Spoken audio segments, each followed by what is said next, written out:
Shabbat Shalom, Brad. Shabbat Shalom. I'm really enjoying these little Shabbat studies we do Shabbat evenings. It's Yeah, I know. they're turning out to be really good, and I think you were right when you said there's just something special about studying Torah on Shabbat. Absolutely. And so last week we kind of went through a journey, of this, the order of the spiritual creation, the Hishtalshalut. And we kind of went through that. Well, this week we're going to go through a journey as well. But this journey is going to pick up in the Garden of Eden. And like we've said many, many times, there's only one story in the Torah, and that's the story of the garden. And I think we're going to see that, hopefully, come out as we try to explain this archetypal geopolitical tree of life. And so why did I call it the tree of life? Because it begins in the garden. And we can read in the garden. I'm going to try to find this, maybe try to find this a little bit. So you drew this chart out.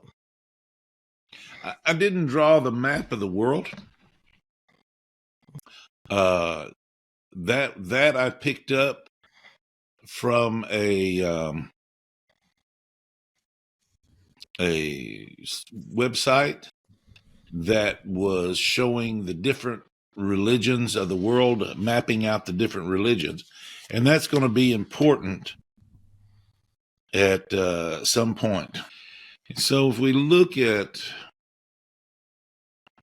Bereshit, chapter 2, verse 9, it says, "And Hashem caused to sprout from the ground every tree that was pleasing to the sight and good for food. Also, the tree of life in the midst of the garden, and the tree of knowledge of good and evil." Okay. And so there was a tree, this tree that was in the midst of the garden.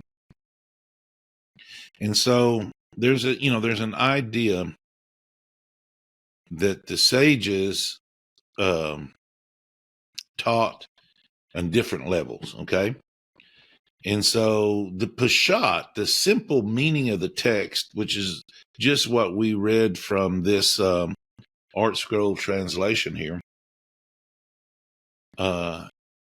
the simple meaning, the Peshat, is that there was a tree in the middle of the garden that Adam and Eve were commanded not to eat from. Okay. But the sode of the matter is that this tree of life was Chava or Eve. Okay. Right. That's the way it's been taught. That's the way you remember how that goes, that, because like trees a man would know his wife, Yeah. It was, trees are upright, tall and straight, and a human walks upright. Adam and Eve were these people that were tall and straight and walked upright. And of course, a woman gives forth life. So we can see where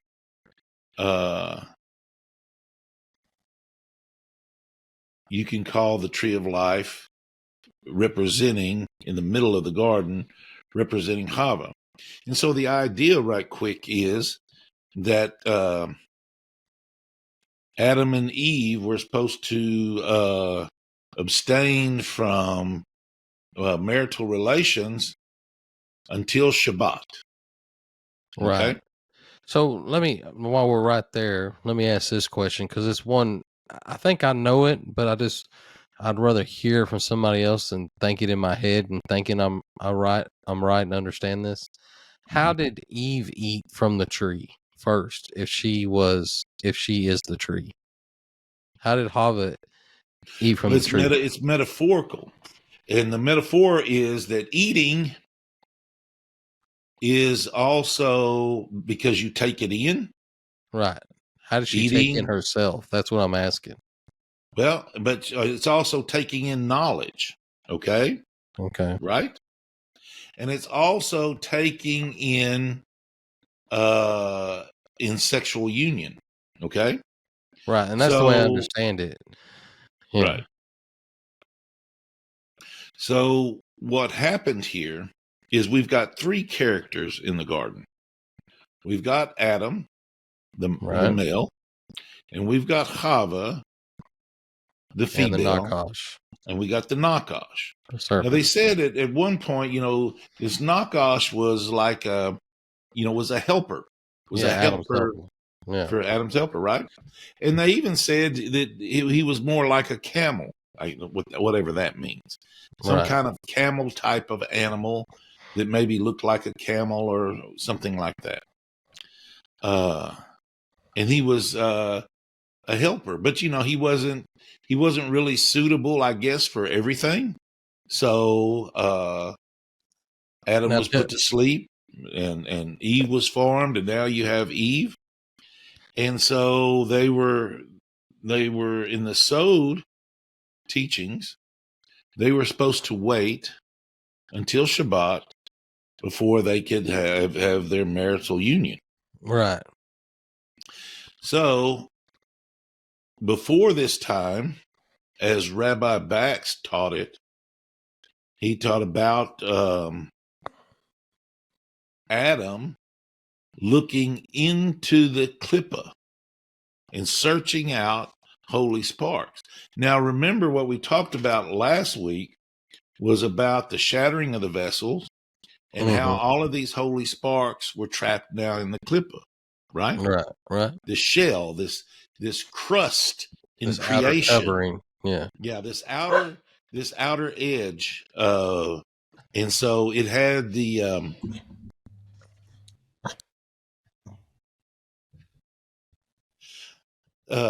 it had trapped within this outer crust, this outer shell of where all of the waste from the shattering of the vessels had collected. And that's just a good way to think about it. So Adam, having a mind to where when he thought of something, because he was a part of creation or creating creation, he was a part of that. He was He had connected to all of creation, right? yeah. He Yeah. was connected into the creation process even. Right. Right. That's And the way I understood so it. like your mind, when you think of something, you think of a story, you created the story from whatever, from whatever. If Adam thought of something or looked into it or studied it or took it in, so to speak, Right. mentally through the cerebral, He was actually that was actionable. it He was was it doing was something. bringing it into their reality at this point. Right. Right.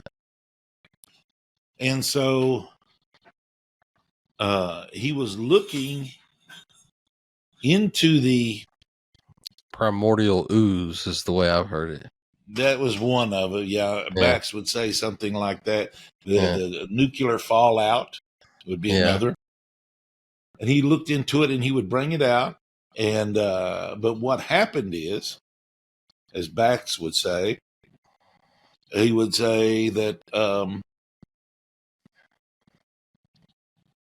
he created a mind bridge Yeah. I've heard it from like that yep. and Mm-hmm. brought it in. So he brought in, and we'll just call it a virus for the sake of understanding. Right. And so he brought this virus in to their reality. And this reality was a reality based upon three particular archetypes: Right. the male, the female, and the Nakash. And so when he brought this virus in, it affected the Nakash.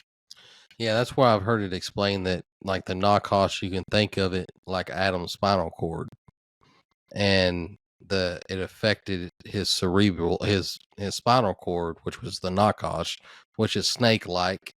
If you look at the spinal cord, and it's what got contaminated.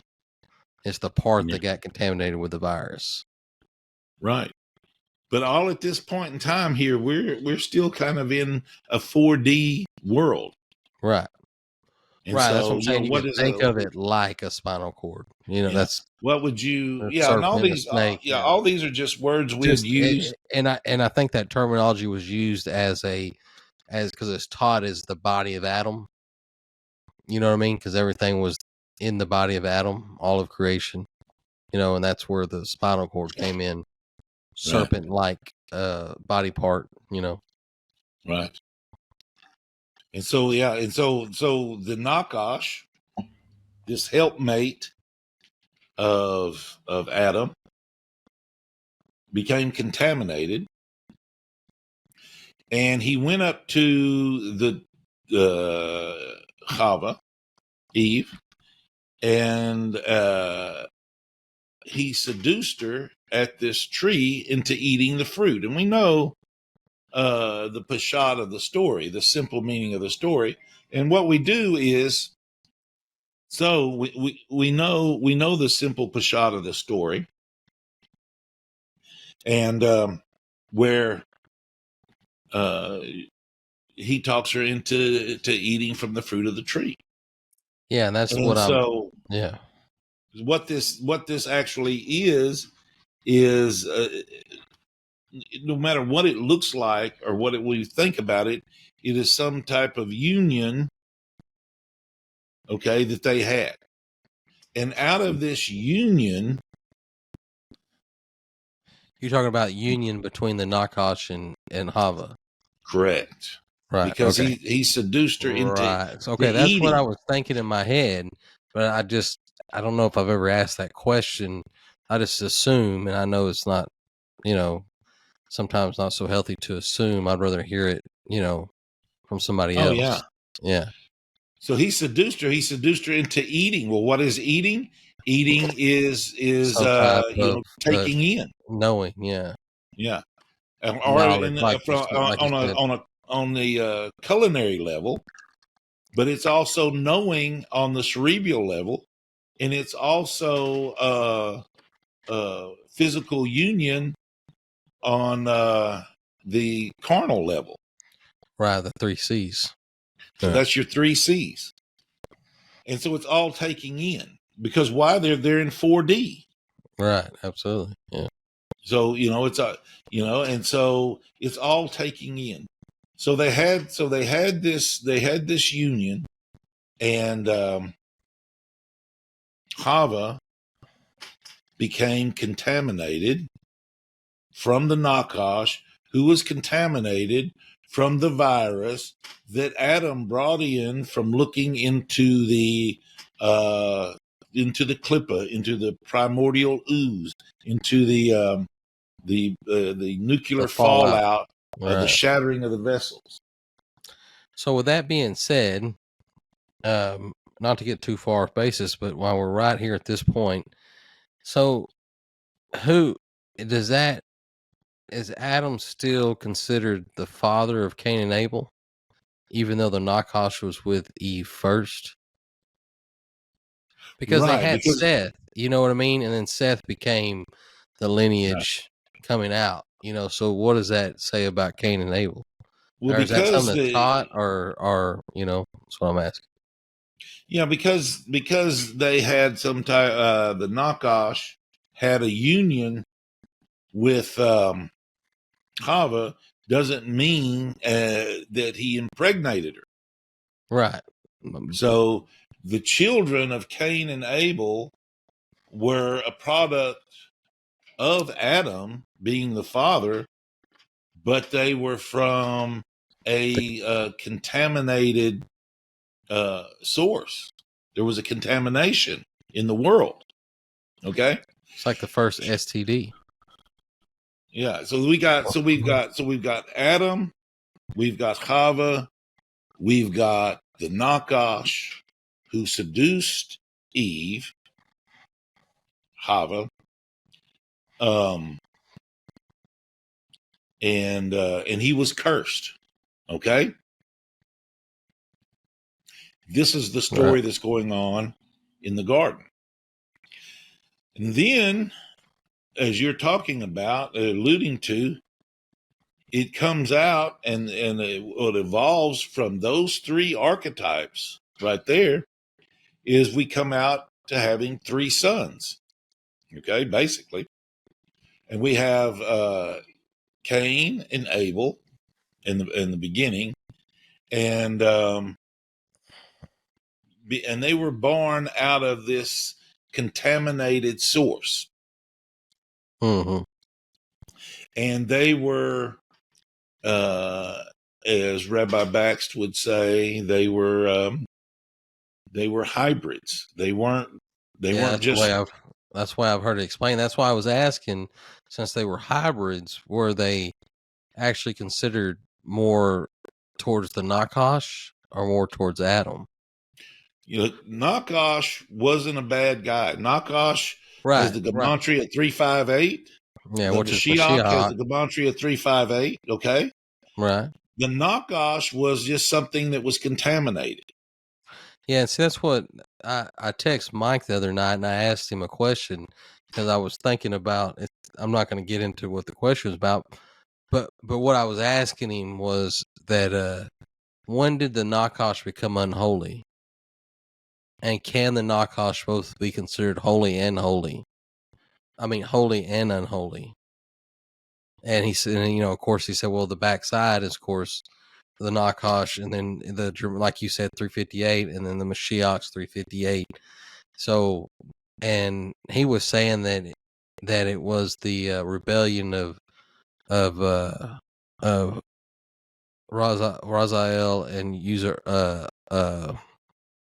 Uzzah and Azazel. Uzzah and Azazel. Yeah, that's when the Nakash was considered unholy at that point.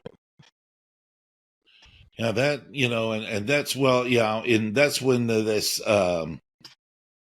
unholiness came into three-dimensionality.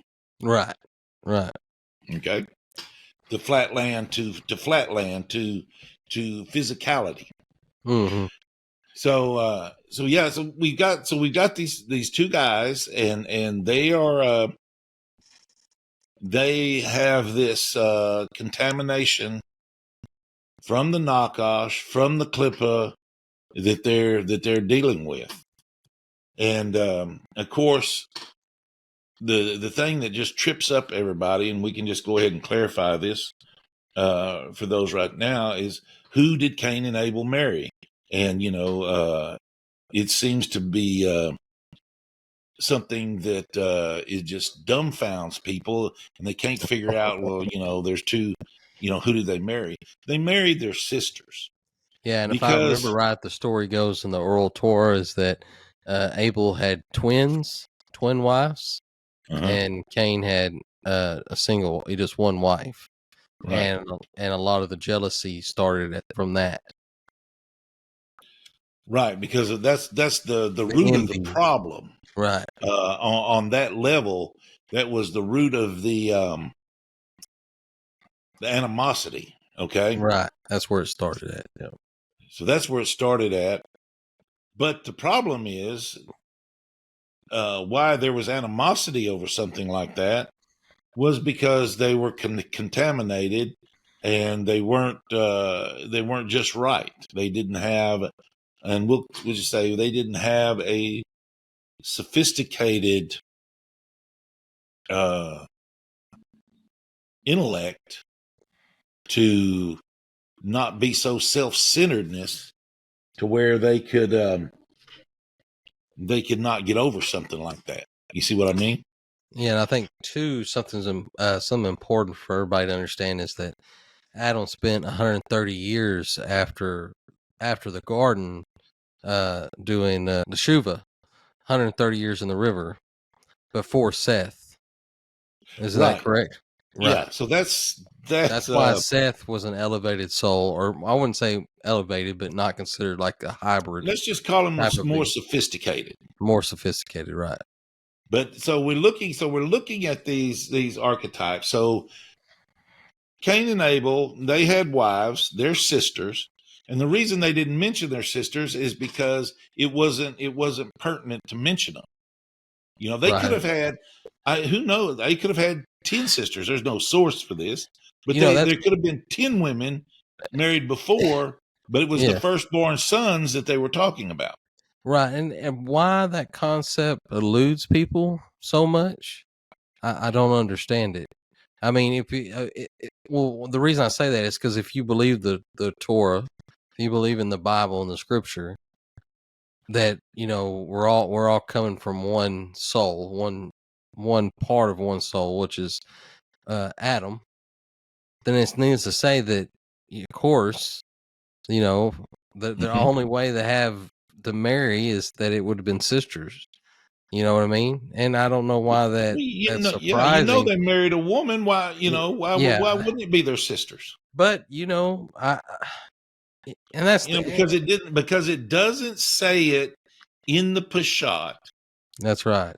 and But people don't have any other sources to go off of. well, there are other And sources, but they just choose not to accept them, and that's the yeah, problem. they don't have them. Yeah, they don't have.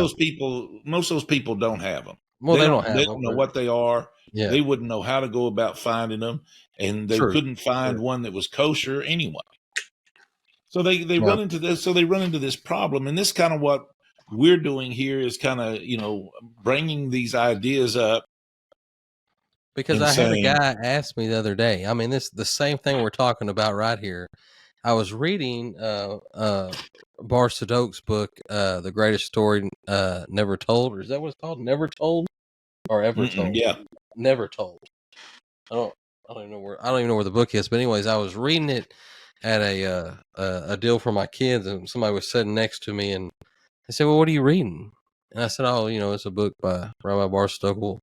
What is it about?" And I went on to tell him, and I said, "Oh, well, like right now, it's talking about Cain and Abel, and why Cain killed Abel, and talking about their wives." He goes, "Really? Well, who was their wives?" And I said, "Well, according to this, right here, to within the old Torah and stuff like that, and into what Rabbi Bar Sadok's saying is that Abel had twin sisters, his sisters, and Cain had one sister." Oh, well, yeah, that makes sense. But I didn't even think about that. You know what I mean? Like, what I'm saying is it's obvious, but I guess because it's so obvious that people just They don't seem to think about it. wonder about it. I don't know. You know what I mean? But And seeing this idea you're talking about when you're talking about, how did Cain have one sister and Abel have two sisters? And that's because one were triplets and one were twins. And so they married their twin. right. And they married so that's how they married their sisters. They were all sisters and they were all brothers. Yeah. But it was because one of them was born with two birth sisters, and one was born with one. That's how it worked out. So it's not rocket science. It's not mystery. We read in the Peshat, but the Sod is the wisdom and understanding that was handed down, through the Jewish people to give a more in-depth understanding of what was going on that the Peshat doesn't cover. I mean, it's obvious. Who else are they going to marry? Yeah, and I've had people say, "Well, I don't think that's right." I just don't believe they'd married his sister. I said, well, you have a problem believing the sister aspect, but you don't have a problem with Hava being taken out of Adam. You know what I mean? Like, how does you're okay with that concept, but you ain't okay with the concept of sisters? I mean, Yeah. it don't make any sense, And I think once you explain it to people like that, they say, "Oh well, I guess so," But Yeah, it anyways, I doesn't. digress on the topic. Yeah, and the idea is the genetics. The way I heard it was the genetics were so So pure large, so pure. at Yeah. this they were so pure at this beginning that there was no repercussions No, to no. marrying so close, and that's Right. why we see so many times up until Sinai, to where people are marrying siblings or nieces or whatever. Yeah.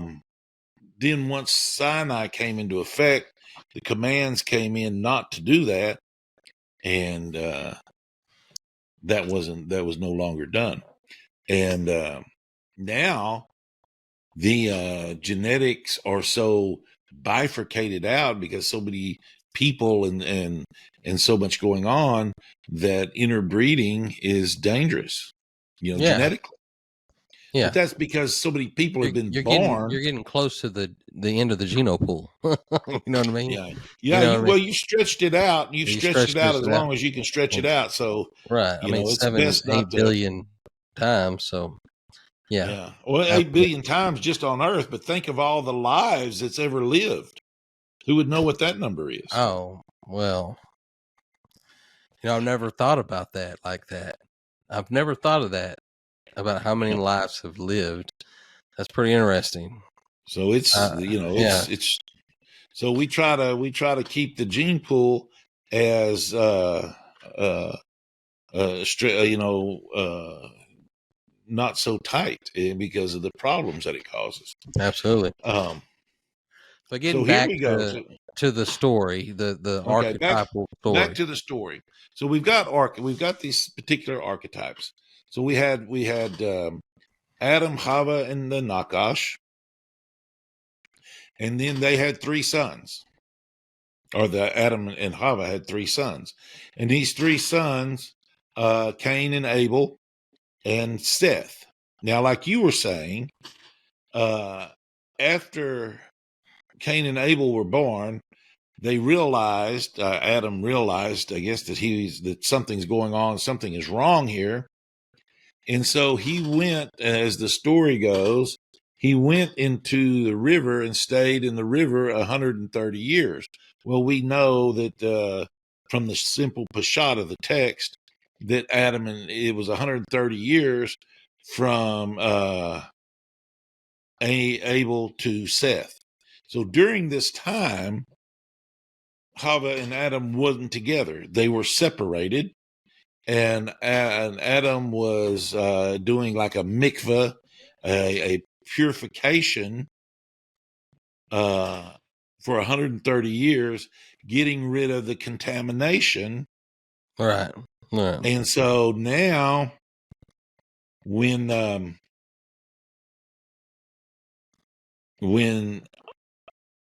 Adam and Hava reunited back together, they had a son called Seth. And what was it said about Seth? Now I have a son in my image, made in my image. See, and Right? that's what always got me thinking about the Nakash and Cain and Abel because of that statement. And my Right. image, you know what I mean? So that tells you there's some contamination there. Right. You know what I mean? And Yeah. that's but anyways, keep on going. Yeah. I mean, I don't know, because, we can't say that they were a hybrid, Yeah, so if they and were they a were a hybrid, hybrid. so that all the pieces line up. Yeah. It's so it's not what it I says. just don't have I don't have a I, source for that's me neither. I don't have a source on it, so I can't say it's so. So, but it'd be an interesting question for somebody who might have a source. them. I So think if they could find that. But I basically learned this from Rabbi Baxt, and I have permission to put these tapes out, and I put 5 of them out so far. And maybe at some point we need to think about a project and put out all 48 of these teachings on this topic. But Bax never said that there was a source. So all I can really go is how he explained it about being this contaminated. They were Adam's sons with Hava. They were just had this contamination from this union with the Nakash. Okay. Right. And so now in the garden, this Nakash, like you were talking about, was cursed. Okay. Mm-hmm. And he became like a serpent, like a spine that crawled on the ground and that ate the dust of the ground and did all of this. That was due to his curse. Now, when you look, when you go into these 3 sons, we go into this idea that because Cain killed Abel and he was cursed. And so then we had Seth that was righteous and that was pure and that was good. Okay. Right. Mm-hmm. So from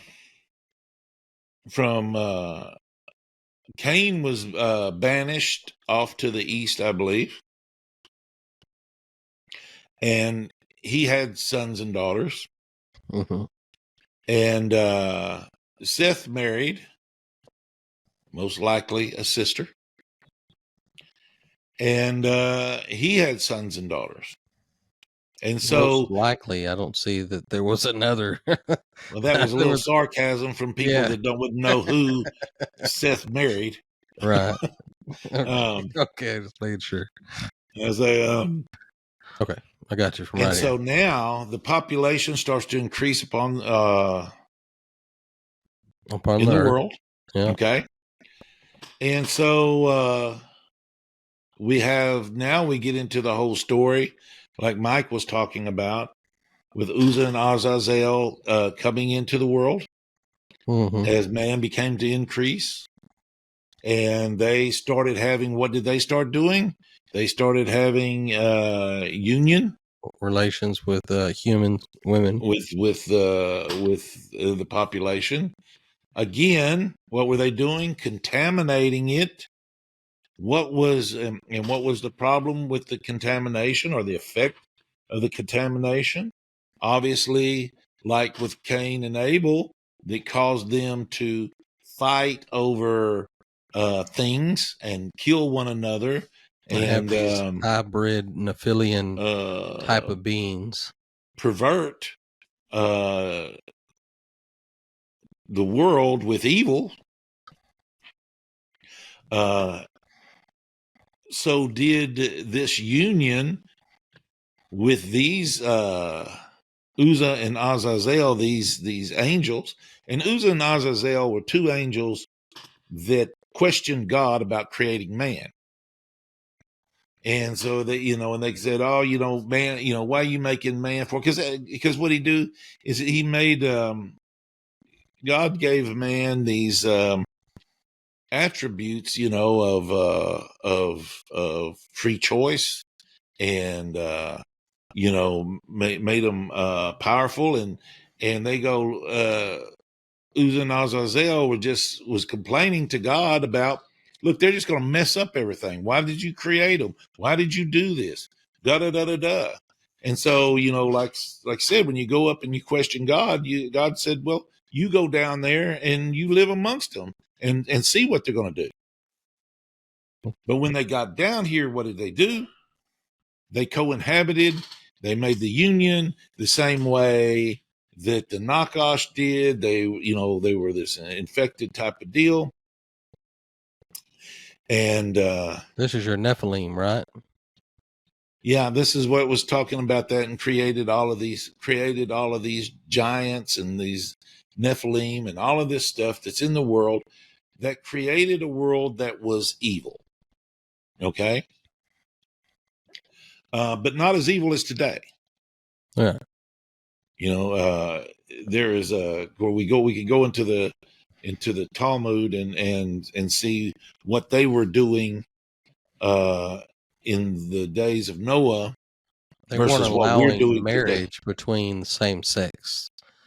I mean, Right. it They was were it was, it allowing was the going marriage. on, but they weren't allowing marriage, an actual union Right. between a man and a Right. man, or a woman and a woman. Yeah.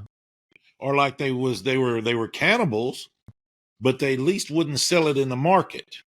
Like we're selling aborted baby parts on the open market. Right. So you can see where the perversions of our generation that we live in now are actually more perverted, or should we say, the generation of the flood, they had a little bit more scruples than what we had.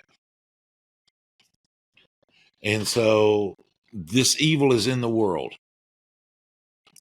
And so we know the story. We know the Peshat of the story. Noah builds a boat. Noah's righteous man. He comes and builds a boat. I And mean, his ark. family, Built an ark. huh? An ark. Was sure it was a boat? Sure it was a ship? Yeah, it was a Yeah. boat. Yeah, it was an ark. It's an ark. So, but the Peshat of the story is going to make you think it's a boat. Well, let the Peshat be the Peshat. Yeah, and that's the saying. But we're trying to overlay the sod within the Peshat to tell a little deeper aspect of the story in a very rapid manner. So now we've got the ark, and we've got Noah, but the whole idea that's going on here is Noah and his wife, okay, and their 3 sons and their wives are saved. This is because Noah was righteous, his family was saved. Now, I've heard it taught when it comes to the destruction of the flood, that it was simply to get rid of the Nephilim. That it wasn't necessarily God wanting to destroy man. He wanted to rid the world of the Nephilim influence.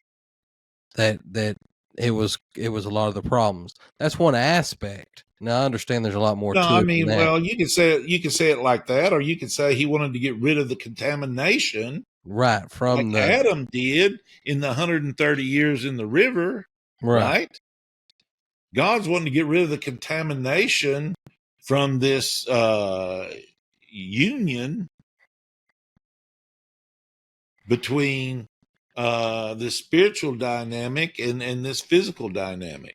Just like it's the same story. What I'm getting at is the story in the garden is the same story here in Noah. It's got the same characters. You got Adam and Eve. You got the 3 sons. Now you got their wives. All the same characters. All the same deal. So you had Shem, Ham, and Japheth. Okay. Yeah.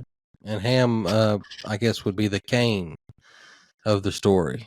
Yeah. And Well, Shem, actually, Canaan was the one that was cursed, but which was the grandson. The son of Ham. Yeah, but Ham is the descendants of Egypt, right? I mean, Ham's descendants became Mizraim. They're associated with Africa. Okay. In a sense,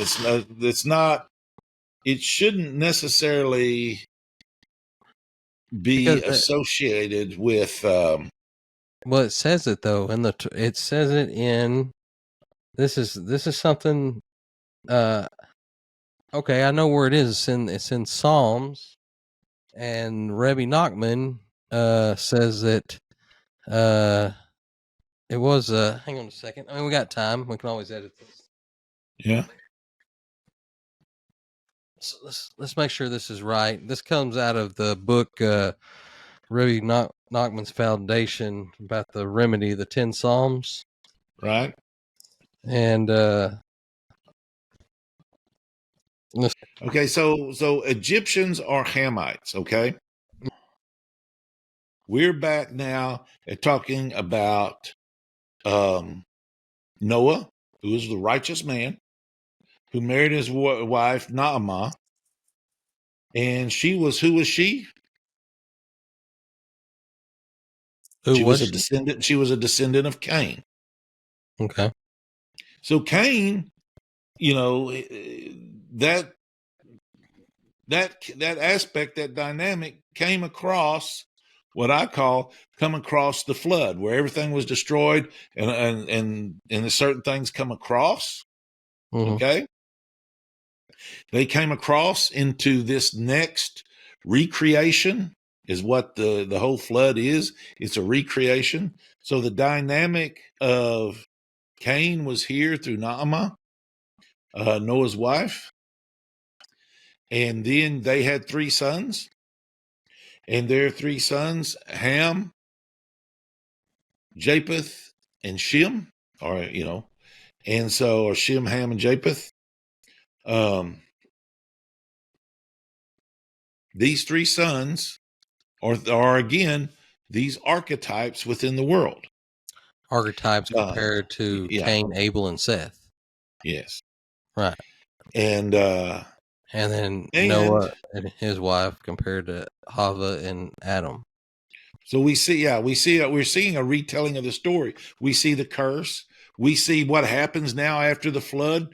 They go in and start repopulating the world. Well, what happened after Adam and Hava came about, and all the stuff happened with. So let me ask you this: Who would be the Nakash in that story? Would that be Og? You have Noah and his wife and 3 sons, just like you'd have Adam and Eve and their 3 sons, but you also have the Nakash. Now, if you're talking about after the fall, because see, the story that happens in the garden, 4-dimensional garden, that's not the story you're talking about, is it? That's or is it the story after? It's after the fall. It's after the fall. Right. Okay, so that's why I had to make sure we're talking. Well, now you got the Nakash, but don't make the mistake to think the Nakash has got to be a serpent every time. No. That's what I'm saying. Yeah. I know that. So that's why I said, is that Og that the story goes that would have been the ark. It would have been the person that was contaminated and affected by the spiritual contamination that perverted their character, their intellect, their being, and so that person would have been like Ham. Yeah, okay, that's what I was thinking. And then that person would have been Cain. Okay. And so that person would have existed because they had those attributes. They were an archetype of that thing. Right. Absolutely. Okay. So that was the archetype.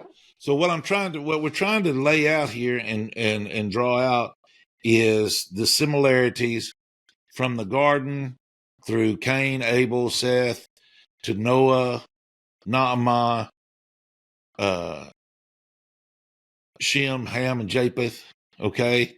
And so one group of people started out, they populated the earth. Now this is a recreation. They're going back in and resetting out. Noah's setting out to repopulate the earth in this recreation.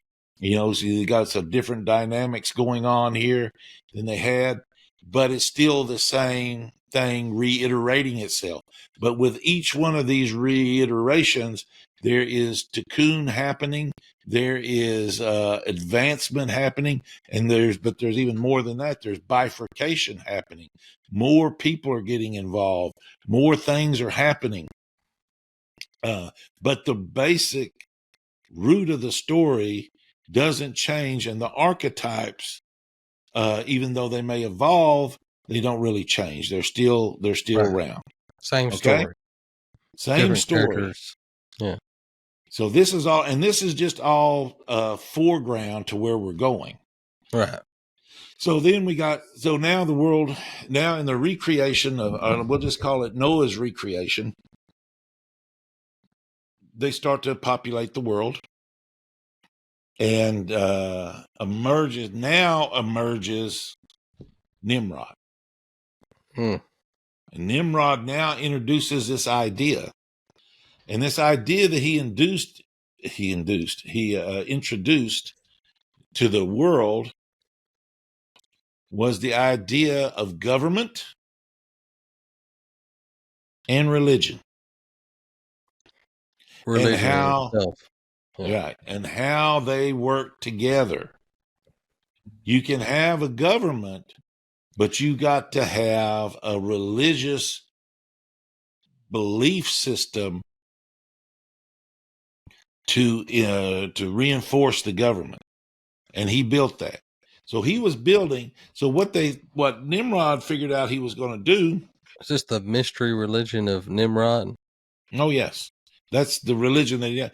But Nimrod's going to build. He's building a tower. Okay, Right. He is building a tower to what? To get away from God's wrath. So what happened was, man got off track. God flooded the world, started back over to a recreation. So Nimrod was saying, how are we going to preserve ourselves if we're going to build a tower to the heavens to be above the flood? In other words, we're going to be above God's wrath. We're going to be above God's judgment, right? Right. Because now we got this tower. And so now he built this organization, and all the people started gathering here and buying in to this ideology that we're going to get one over on God. And they built a government to do that. And they built a religion to support it and to facilitate it through the religion. And that's the idea that he brought into the world, okay? And he established this thing. And so now the world, the population goes on. What happens is God sees what they're doing, and they go, no, it's not going to happen like this. Going to mix it up. So he scatters them, and he confuses the language, okay? And he scatters the people out all over the world, okay? And scatters out all the people. And so from this enters a new person, it's not really new because there's nothing new because everything's in the garden. But there's let's call it a new iteration, okay? And then this iteration is Abraham, okay? So Abraham enters into the scene, and the faith like Abraham. This is a very interesting concept because it was the knowledge of Torah existed, okay? Because the school of Shem and Eber that always taught Torah, they taught Torah that was being taught. The school of Shem and Eber, right? And Abraham dwelt in the tents of Shem and Eber.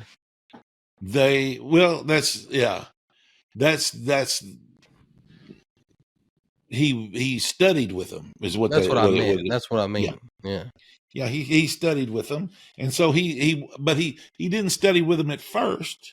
Right. The key thing to understand here is he had an is epiphany that first. Right. yeah, well, one thing, but you did bring up a good point, and I want to because I want to tie some things in. I don't think we spent enough time talking about Shem, Ham, and Japheth. Okay, so we have Shem, Ham, and Japheth. We have Japheth was said to live in the tents of Shem. Shem was a righteous person, right? Mm-hmm. And so here's Shem, and then it says that Japheth was going to live in the tents of Shem. So who lives in the tent? Who would live in your tent? Your immediate family. You know, your wife, wife, your children. Yeah. So you have the archetype of Shem being righteous, being Adam. Japheth being an archetype of a feminine archetype type of person that's living with Shem, that's living within his tents.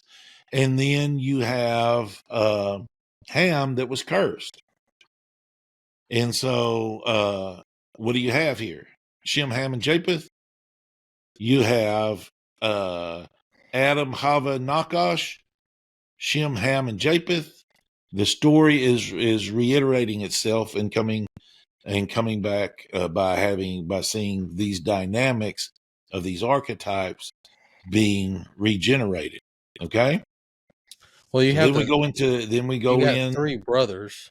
Yeah, it's always 3. It seems like 3 brothers. It seems like there's this whole dynamic of these 3 brothers, and the very interesting thing about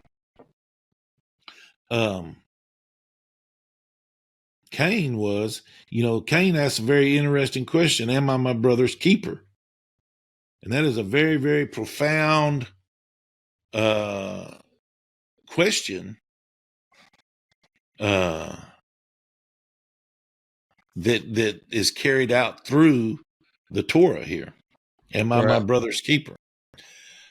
And then also how God tells, Cain. And one thing we have to remember about Cain and why he's comes through, and Abel passed away. I mean, Abel was killed, but Cain did, repented when he said, hey, he said, it's more than I can bear. Yeah, your curse to me is more than I can bear. That's a form of repentance. Right. And so he was like that. And then, of course, and God told him, it says, another very interesting thing that God was telling Cain was that, evil, even though that evil desires to have you, you can overcome it. Which is something that the opposite is mainly taught to people these days, with this concept of original sin. Hey, you're just a sinner, and you're always going to be a sinner. You just need to accept that you're a sinner, and the sooner you accept that you're a sinner and that you can't be no more than a sinner, then you'll be a better. Which makes no logical sense. You know what I mean? I've never understood that concept, and I don't know if anybody can really understand that concept with a straight logic. Meaning, if you're a God-fearing person, how could you say that? Why would God create a being that is just rotten from the start, that has no chance of tikkun? That's true. You know what I mean? It just don't add up. That's what I'm saying. It doesn't add up because herein lies within Cain and within Ham this concept, this archetype of this person that can overcome their contamination. The Nakash can come over, and in fact, that's why we see the dynamic within the Nakash of having 358 backside, as Mike could say. Mashiach. Yeah. Yeah, and then the serpent, Yeah. the Nakash, or then we have 358, the Mashiach on the front side.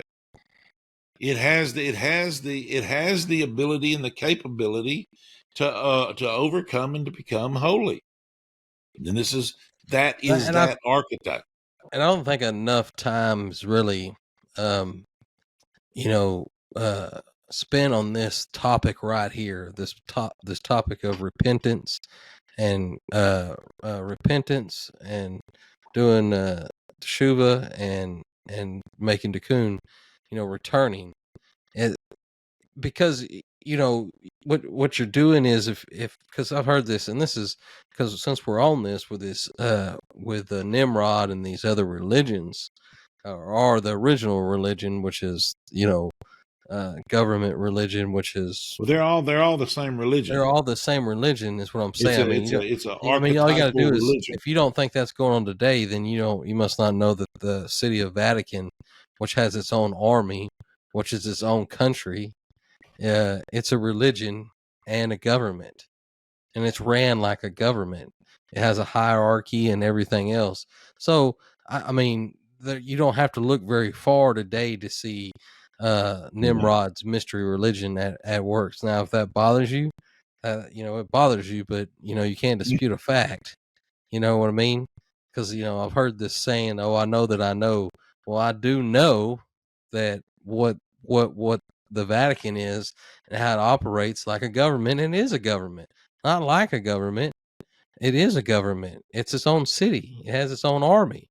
Mm-hmm. But anyways, and for somebody to think that they hold the keys and they have this thing that if the only way that you can have Cocoon, in case somebody that's listening to this don't understand, to return, Mm-hmm. to a Halom Bob to heaven, the path to heaven, that they dangle this carrot in front of you, and it's the most deadly. It's pure poison. It's to say that you know the only way to heaven is through us. We have the key, and ain't nobody getting in without asking for the key. And that's the same thing you're talking about with Mm-hmm. Nimrod. Is, hey, I'm going to build a tower above God's judgment because we got a tower and God can't flood the tower. Well, what was Nimrod's mistake? Nimrod's mistake is not truly having any faith in Hashem. You know what I mean? I mean, Mm-hmm. because, who's to say I can't just destroy the whole world? Why does it have to be a flood? You know what I mean? So All right. Nimrod, the whole same thing with the ego with the Christianity, with especially the Catholic Church, but Christianity as a whole, is they'll tell you they know. Well, the thing is, they use this concept of hell. And that's the carrot. This is the carrot I'm talking about. They dangle. In other Mm-hmm. words, when somebody tells you, well, you don't want to burn in hell, do you? Well, the first thing is I would tell them is, no, I love God more than I fear hell. Period. You know what I mean? The fear of God outweighs the fear of hell. Your concept of hell Mm-hmm. all day long. And what Nimrod was doing there is saying, hey, come over here. Even if God gets upset, we got the tower. You know what I mean? We're going to be above. We'll be above God's wrath. You know what I mean? So it's the same thing. Yeah. Same thing. Like you said from the beginning of this, and where we're headed is that this is not only back then is the same story happening. Right now, the same story's happening, and I know you're going to get to it, but just to Yeah. kind of Well, make people is the aware. thing is what we have to remember about Nimrod, and we have to remember about the Tower of Babel and the mystery religion and the whole concept of, we're going to rise above God's judgment Mm-hmm. and basically be our own gods and be in control of our own destiny and da da da da da. Yeah. And it's a thing. It's a thing that was invented. Okay. Now, this thing that's invented is never going to go away. And we're going to see everything you're talking about kind of come into play with these archetypes. We just want to establish the garden, Right. establish, Cain and Abel and Seth, establish Shem, Ham, and Japheth, and who they were. And we talked about, if we start thinking about this in racial contents, we're gonna lose the ideas that are in place by these archetypes. So now we're coming into Abraham, and we've got the government religious dynamic invented, which was invented after the flood. Right. Before the flood, we had Enosh, sorry, who created the idea and the dynamic of idolatry. Okay. And that idea never went away, and it carried over. And so now now that we're past the flood, we have all of these archetypal figures, and we have these established concepts from basically the influence of the contaminated Nakash, Uzzah and Azazel, and all of this stuff that has influenced everybody and created this contamination. So and of course, we can see that Adam and Eve, the gist of the problem, in a sense, was the relationship and the union with the Nakash and with Hava and with Adam, because Adam tried to come back in and tried to fix the problem by having union before Shabbat, right, with Hava to correct the issue with the Nakash. Okay. And because of this happening, Adam didn't guard his Yesod. The secrets to Yom Kippur. And that created the fall. Okay, right. So we get over here with Ham, and there's a sexual dynamic within his curse that some sources say that he castrated Noah. When the whole deal, when they're walking into the tent and covering up his nakedness, Shem and Japheth, that Ham castrated his father during his drunkenness, or being passed out, or then he had union with him. Okay, which one was it? It may have been both. But one of the things was about it is that's said is that Ham didn't want more heirs coming forth from Noah that would deplete his inheritance. And so it's this perverted concept, this base idea, this type of evil, the same thing that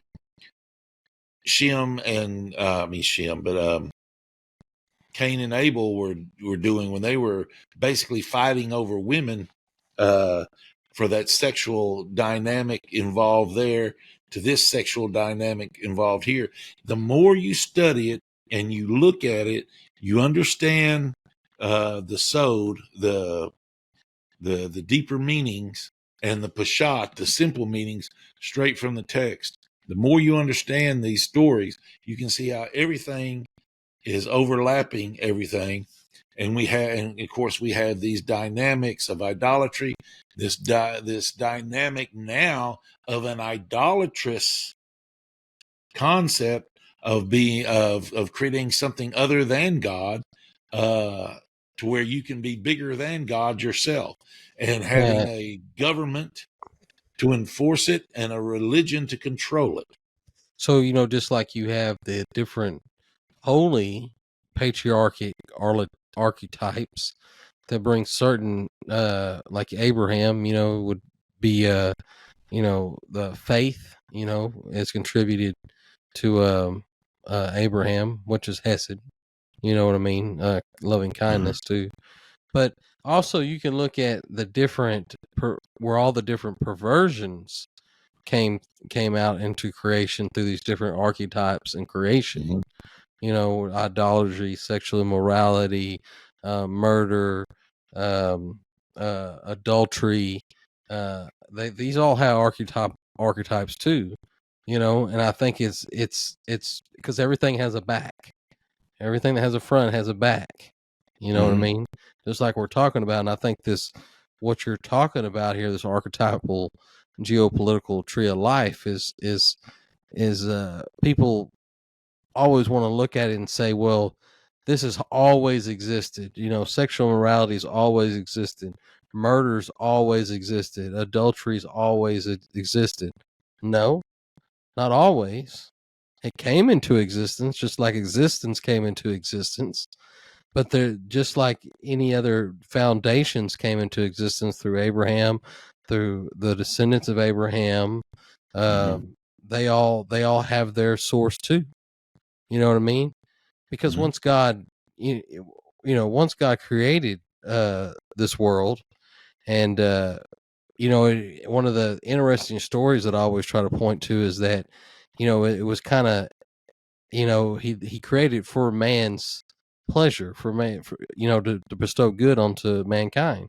And one of the things that you can always point to say, well, how do you know that? Well, I know according to what the scriptures say, what the Torah says, that it hasn't yet rained on the earth until he created man. Well, what happened when he created man?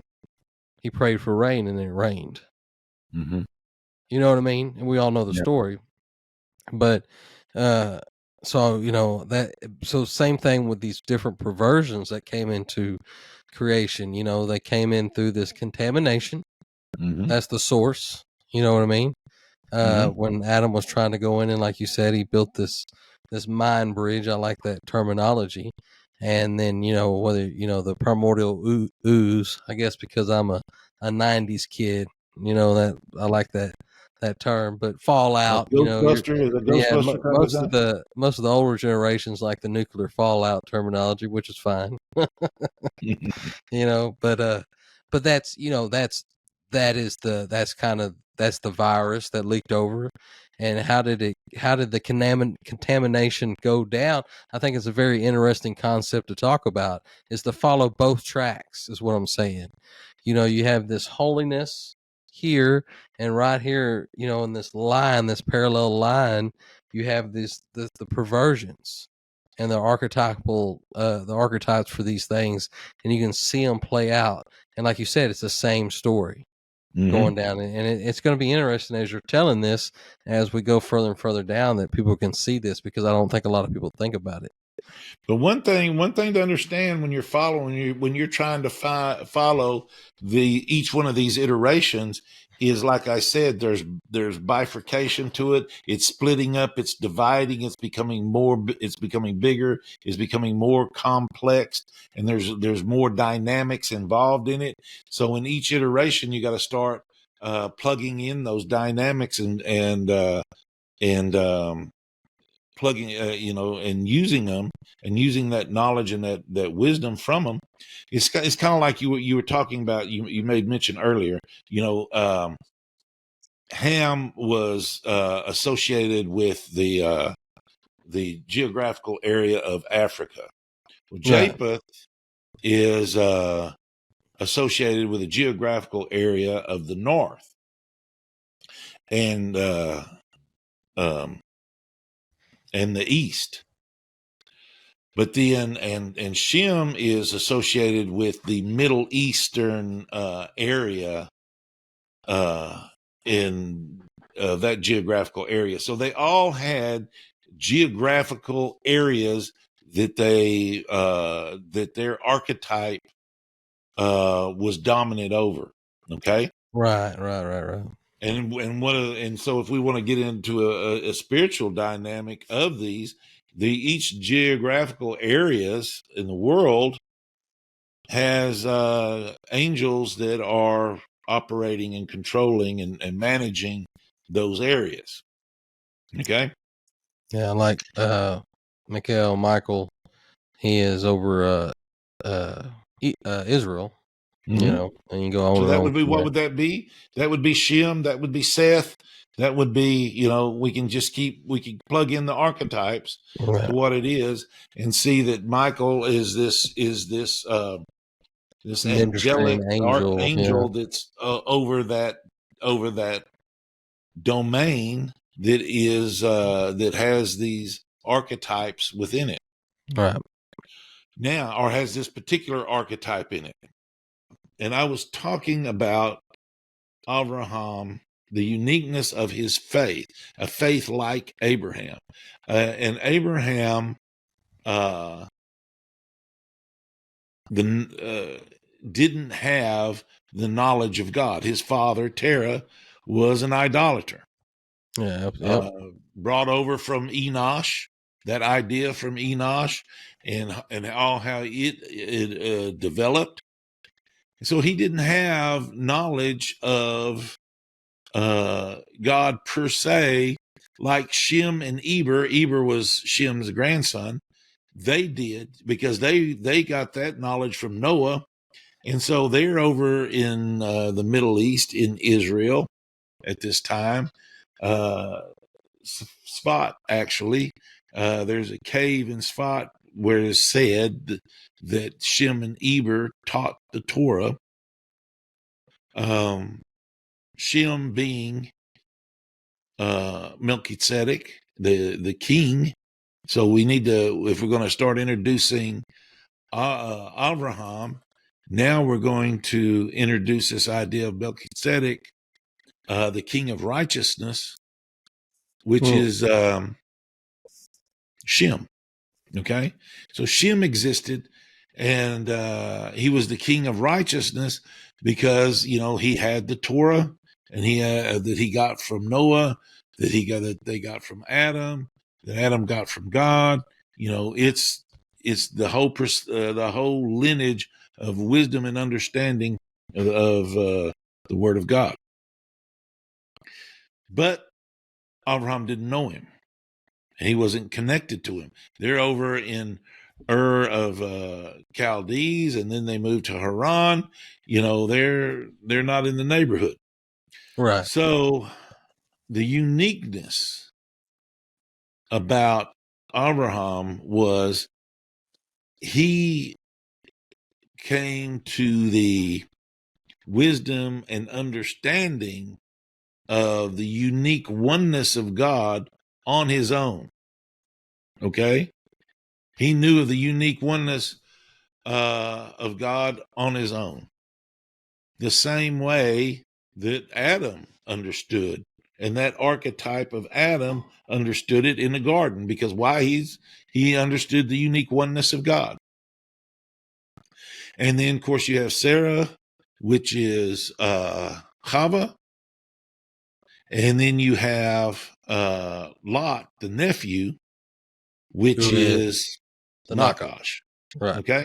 Now we've got a whole new iteration here. We've got a whole new thing coming up. And we know their whole story. We know what Lot does. He goes down to Sodom and Gomorrah, and Abraham has to go and fight the kings, basically fight a world war to free it, to free Lot and to redeem him. Why? Am I my brother's keeper? Yeah. Yeah, and this whole deal. And we see Lot, happen with his daughters and what all's going on there. Hava and Hagar. Uh, Sarah and her maidservant Hagar. So you have Ishmael, and then you have Right. Isaac. Then you wind up having Ishmael, and then you have Isaac, and then you have Isaac's two sons, Yaakov and Esau. Asaph. Okay. So now we're seeing we're in a world where idolatry exists, governments exist with idolatrous religions running them and operating them.